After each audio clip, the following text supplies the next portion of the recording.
வணக்கம் சார். நாங்கள் 4 மணிக்கு எந்திரிச்சு கடல் தொழில் போவோம். 3 மணிக்கு எந்திரிப்பேன். 3 மணிக்கு எந்திரிச்சு பிள்ளைகளுக்கு சாப்பாடாக்கி சோறாக்கி பிள்ளைகளுக்கு டிப்பன் எல்லாத்தையும் எடுத்து வச்சு தான் நாங்கள் கரெக்டாக 4 மணிக்கு வர்றவு தான்.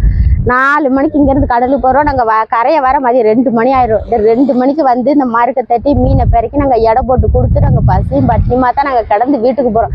வீட்டுக்கு போய் நம்ம சோறாக்கி குழம்பு வச்சு தான் நாங்கள் சாப்பிடணும். இந்த வட்டி கடை தொல்லைனால தான் நாங்கள் அந்த தொழிலுக்கு இந்த வட்டி கடை எதுக்கு வாங்குறோம்னா பிள்ளைகள் படிப்புக்காண்டி. பிள்ளைகள் படிப்புக்கு புஸ்தகம் இந்த நோட்டு கேட்குறாங்க, பேக்கு கேட்குறாங்க, ட்ரெஸ் எடுத்து கேட்குறாங்க. பிள்ளைகளுக்கு பிள்ளைகளுக்கு கேட்கறனால தான் நாங்கள் இந்த வட்டி எத்தனை பைசா வட்டினா 10 பைசா வட்டி கேட்காங்க, 15 பைசா வட்டின்னு சொல்லி பிள்ளைகள் படிப்புக்காண்டி வேணுமே சொல்லி தான் நாங்கள் இந்த வட்டிக்கு கேட்குறோம். இல்லட்டா நாங்கள் இந்த வட்டியோட எங்களுக்கு தேவையில்லை. பிள்ளைகள் படிப்புனால தான் இவ்வளோ சங்கடப்பட்டு நாங்கள் இந்த தொழிலுக்கு நாங்கள் வரோம். தொழிலுக்கு வந்து கடலை மேலேயே நாங்கள் செத்து வீட்லேயே வந்து சாகிற மாதிரி இருக்குது. எதுக்காக? எங்கள் பிள்ளைகளுக்காண்டிக்காக தான் நாங்கள் பார்க்குறோம்.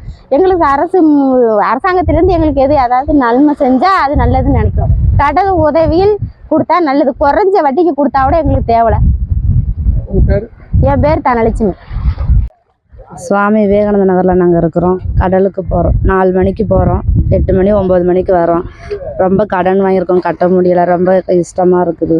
கடன் கட்டுறதுக்கு உழைச்சாதான் கட்ட முடியும். பிள்ளைகளையும் படிக்க வைக்கிறது ரொம்ப கடன் வாங்கியிருக்கோம். பாடுகளும் வந்தால் தான் கட்ட முடியும். ஏதாச்சும் அரசு எங்களுக்கு பார்த்து மானியம் பண்ணால் கொஞ்சம் நல்லாயிருக்கும். இந்த போட்டுகளுக்கு ஏதாச்சும் பண்ணால் கொஞ்சம் நல்லாயிருக்கும். காலைல 4 மணிக்கு போவோம். 8 மணி 9 மணிக்கு வருவோம். பாடு வந்துச்சுன்னா சீக்கிரமாக வந்துடுவோம். பாடு வரலைன்னா கொஞ்சம் கிடந்து தான் வரணும். 4 ஆள் 2 பொண்ணுங்கள் போவாங்க. இல்லைன்னா 4 பேர், இல்லைன்னா 4 பெண்கள் இப்படி போவாங்க. கொஞ்சம் பயமாக தான் இருக்கும் ஃபஸ்ட்டு போகும்போது. அப்புறம் அப்படியே பழகியாச்சு. விவேகானந்த நகர்ல இருந்து நாங்கள் கடலுக்கு மீன் பிடிக்க போகிறோம். 4 மணிக்கு போயிட்டு 2 மணிக்கு தான் வரோம் மதியம். எல்லாம் எங்கள் பிள்ளைகள் படிப்புக்காண்டி இது வார வட்டி, வீடு வட்டி எல்லா வட்டிலையும் நாங்கள் 250 ரூபா 300 ரூபா தான் வருது.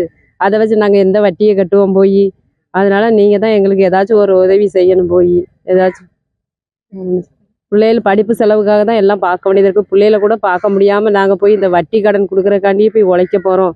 உழைக்க போனாலும் 200 ரூபா 300 ரூபா தான் கிடைக்கி. இதை வச்சு நாங்கள் என்ன இதை பண்ண முடியும்? நீங்கள் தான் எங்களுக்கு ஏதாச்சும் ஒரு உதவி ஏதாச்சும் பண்ணணும் போய்.